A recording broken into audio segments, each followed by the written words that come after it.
నమస్తే, welcome to AP news. ఈ CM Revanth Reddy గారి పేరు మర్చిపోవడం ఏందండి? అసలు సీఎం రేవంత్ రెడ్డి గారి పేరు ఎమ్మెల్యే మర్చిపోవడం అనేది ఒకంత అందరినీ షాక్ గురి చేసినట్టే. ఎందుకంటే నిన్న మందుల సామెల్ గారు మాట్లాడుతూ ముఖ్యమంత్రి ఉత్తమ్ కుమార్ రెడ్డి అని చెప్పేసి మాట్లాడుతూ వచ్చింది. స్వయాన CM Revanth Reddy Congress party ticket ఇచ్చి ఎమ్మెల్యేగా గెలిపించుకున్న మందుల సామెలే ముఖ్యమంత్రి రేవంత్ రెడ్డి పేరుకు బదులు ఉత్తమ్ కుమార్ రెడ్డి పేరు పలికి డైరెక్ట్ అట్లనే ప్రసంగించుకుంటూ వెళ్ళిండు.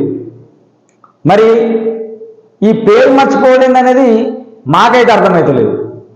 ఎందుకంటే గతంలో కూడా కొంతమంది కాంగ్రెస్ పార్టీలు స్వయాన సీఎం రేవంత్ రెడ్డి గారి పేరు మర్చిపోయారు.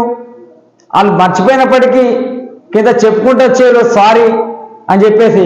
కానీ మందుల సామర్ గారు మాత్రం అసలుకే మళ్ళా రిటర్న్ బ్యాక్ వచ్చి సారీ అనలేడు ఏమన్నా, డైరెక్ట్ ఉత్తమ్ కుమార్ రెడ్డి ముఖ్యమంత్రి అని చెప్పేసి చెప్పుకుంటూ వెళ్ళడం జరిగింది. ఒక్కసారి ఈ వీడియో చూస్తే మీకు కూడా అర్థమవుతుంది.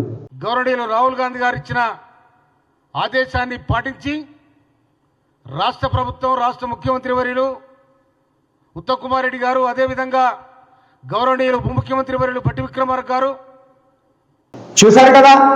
ఈ వీడియో చూస్తే అర్థమవుతుంది. ఎందుకంటే మళ్ళీ ఇది ఏ వీడియోనో క్రియేటివ్ వీడియోనో కాదు, స్వయాన నిన్న మాట్లాడిన వీడియోనే. అందుకే ఒకసారి ప్లే చేసి చూపించడం జరిగింది.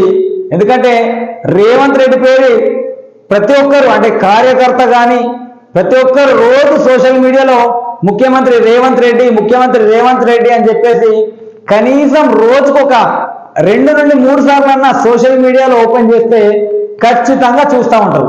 అయినప్పటికీ ఎమ్మెల్యే మందుల సామెల్ గారు పేరు మర్చిపోవడం ఏంది అనేది అసలు మాకైతే అర్థం కావట్లేదు. మీకేమైనా అర్థమైతే మాత్రం ఖచ్చితంగా కామెంట్ రూపంలో తెలియజేయండి. కంటెంట్ నచ్చితే లైక్ చేయండి, అలాగే షేర్ చేయండి.